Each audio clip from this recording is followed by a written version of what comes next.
الحمدللہ رب العالمین والعاقبۃ للمتقین والصلاۃ والسلام علی سید الانبیاء والمرسلین اما بعد فاعوذ باللہ من الشیطان الرجیم بسم اللہ الرحمن الرحیم قال اللہ تبارک و تعالی فی القرآن المجید ان اللہ وملائکتہ یصلون علی النبی یا ایھا الذین آمنوا صلوا علیہ وسلموا تسلیما۔ کوئی لب کوئی زبان خاموش نہ رہے، تمامی احباب مل کر محبت سے نبی پاک کی ذات مبارکہ پر درود پاک کا نذرانہ پیش کیجیے۔ الصلاۃ والسلام علیکہ یا سیدی یا رسول اللہ،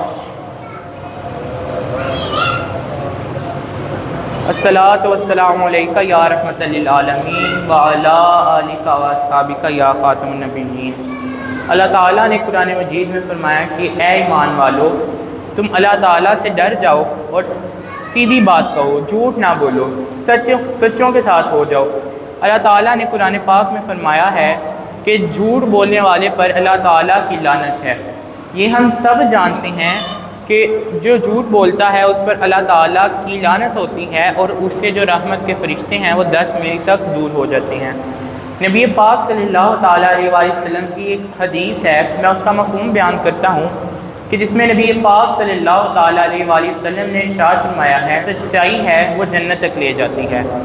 یہ نبی پاک صلی اللہ تعالیٰ علیہ وآلہ وسلم کی حدیث ہے، اور اگر نبی پاک صلی اللہ تعالیٰ علیہ وآلہ وسلم کی سیرت کا مطالعہ کیا جائے، نبی پاک صلی اللہ تعالیٰ علیہ وآلہ وسلم کی سیرت پڑھی جائے، سیرت کی جانچ پڑتال کی جائے، تو ہمارے نبی پاک صلی اللہ تعالیٰ علیہ وآلہ وسلم نے اپنی زندگی میں کبھی بھی جھوٹ نہیں بولا۔ آپ جھوٹ سے ایسے پاک تھے جیسے آپ گناہوں سے پاک ہیں، کیونکہ جھوٹ بھی ایک گناہ ہے، تو آپ جھوٹ سے پاک تھے۔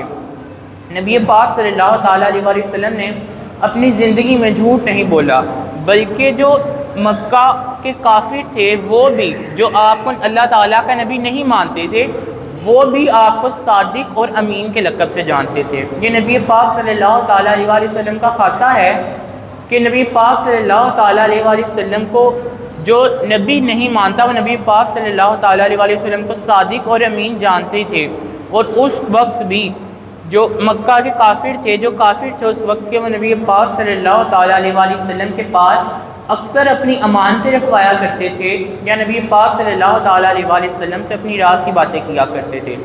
تو بحیثیت امتی ہمارا بھی یہ فرض ہے کہ ہم جھوٹ سے دور رہیں، کیونکہ اللہ تعالیٰ نے فرمایا ہے جھوٹ بولنے والے پر اللہ تعالیٰ کی لعنت ہے۔ اس لیے ہمیں چاہیے کہ ہم جھوٹ سے دور رہیں۔ اور حضرت غوث اعظم رضی اللہ تعالیٰ عنہ آپ فرماتے ہیں کہ میں نے کبھی بھی اپنی زندگی میں جھوٹ نہیں بولا، یہاں تک کہ جب میں مدرسے پڑھتا تھا میں نے تب بھی جھوٹ نہیں بولا۔ حضرت غوث اعظم رضی اللہ تعالیٰ عنہ آپ اپنی والدہ سے اجازت لے کر بغداد شریف جا رہے تھے۔ آپ کی والدہ نے آپ سے ایک وعدہ لیا تھا۔ وہ وعدہ کیا تھا؟ وہ وعدہ یہ تھا کہ آپ جھوٹ نہیں بولیں گے۔ آپ وعدہ کر کے بغداد کے لیے ایک قافلے کے ساتھ نکل گئے۔ وہ چھوٹا سا قافلہ تھا اور آپ اس قافلے کے ساتھ نکل گئے۔ تو حضرت غوث اعظم فرماتے ہیں کہ ہمیں جو ہمارا وہ قافلہ تھا اس قافلے کو ڈاکوؤں نے لوٹ لیا، اور آپ فرماتے ہیں کہ میری والدہ نے میرے کپڑوں کے اندر 40 سونے کے سکے جو تھے وہ مجھے سی کر دیے تھے کہ وہ کسی کو نظر نہ آ سکیں، اور آپ کی والدہ نے آپ سے ایک وعدہ لیا تھا کہ آپ جھوٹ بھی نہیں بولیں گے۔ تو آپ فرماتے ہیں کہ رستے میں جب مجھے ڈاکو پڑے تو میں اپنی والدہ کی، جو میری والدہ نے مجھ سے وعدہ لیا تھا، میں اس وعدے کو پورا کرتے ہوئے میں نے ایک ڈاکو کو بتایا کہ میرے پاس 40 سونے کے سکے ہیں۔ جب اس ڈاکو نے مجھ سے پوچھا تو میں نے اسے بتا دیا کہ میرے پاس 40 سونے کے سکے ہیں۔ پھر آپ فرماتے ہیں کہ وہ ڈاکو ہنس کے تو میرے پاس سے گزر گیا۔ تو دوسرا ڈاکو آپ کے پاس آیا، وہ بھی آ کر آپ سے یہی پوچھنے لگا کہ تیرے پاس کیا ہے؟ تو آپ نے فرمایا کہ میرے پاس 40 سونے کے سکے ہیں۔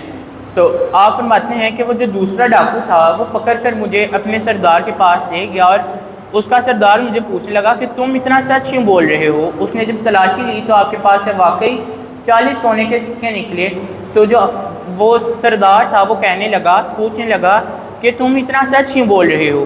تو حضرت غوث اعظم آپ فرماتے ہیں کہ میں اپنی والدہ سے وعدہ کر کے آیا تھا کہ میں راستے میں سے کسی کے ساتھ جھوٹ نہیں بولوں گا۔ جو سردار تھا وہ آپ کی اس حرکت سے امپریس ہو کر اس نے آپ کے ہاتھ میں ہاتھ دیا اور کلمہ پڑھ لیا۔